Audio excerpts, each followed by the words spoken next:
The Tiboli tribe.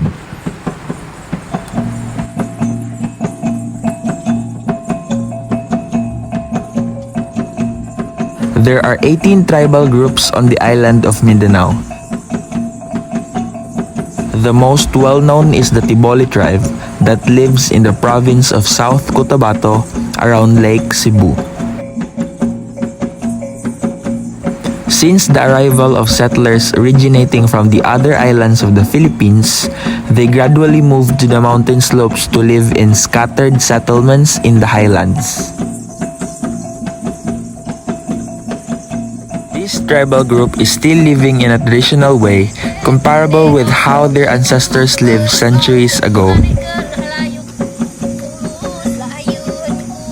The Tiboli distinguish themselves from other tribal groups by their colorful clothes. They have their bracelets. They also have their earrings.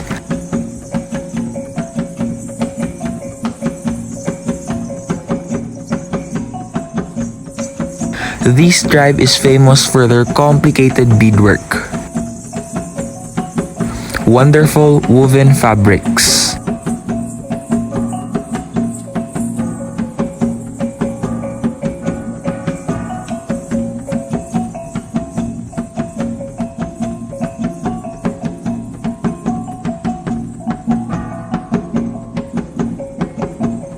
And of course, their beautiful brass ornaments.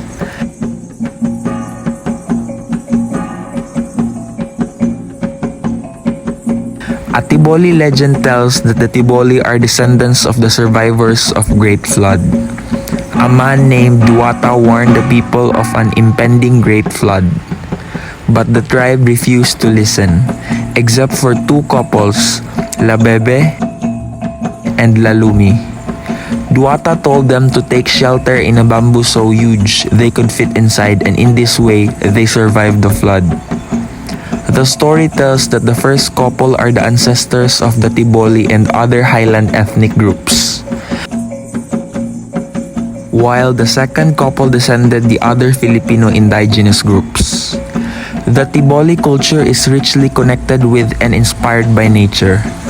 Their dances are a mimic from the action of animals such as monkeys and birds.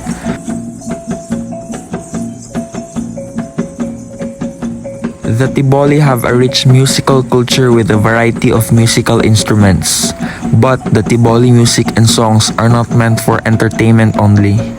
The tribal songs are a living contact with their ancestors and a source of ancient wisdom. The Tiboli believe that everything has a spirit which must be respected for good fortune. Bad spirits can cause illness and misfortune. The Tinalak, the sacred cloth made from abaca, is the best known Tiboli craft, and it's one of tribe's traditional textile. This cloth is exchanged during marriages and used as a cover during births. The Tiboli women are named dream weavers.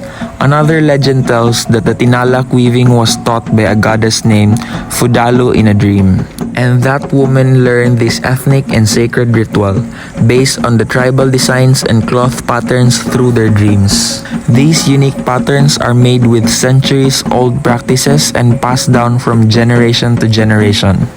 This typical Tiboli textile is history held in the hands of their makers, and the rich cultural heritage can be seen through their creations. It shows the tribe's collective imagination and cultural meanings. The weaving is a very tedious job and requires much patience, a lot of creativity, and a good memory to remember the particular designs.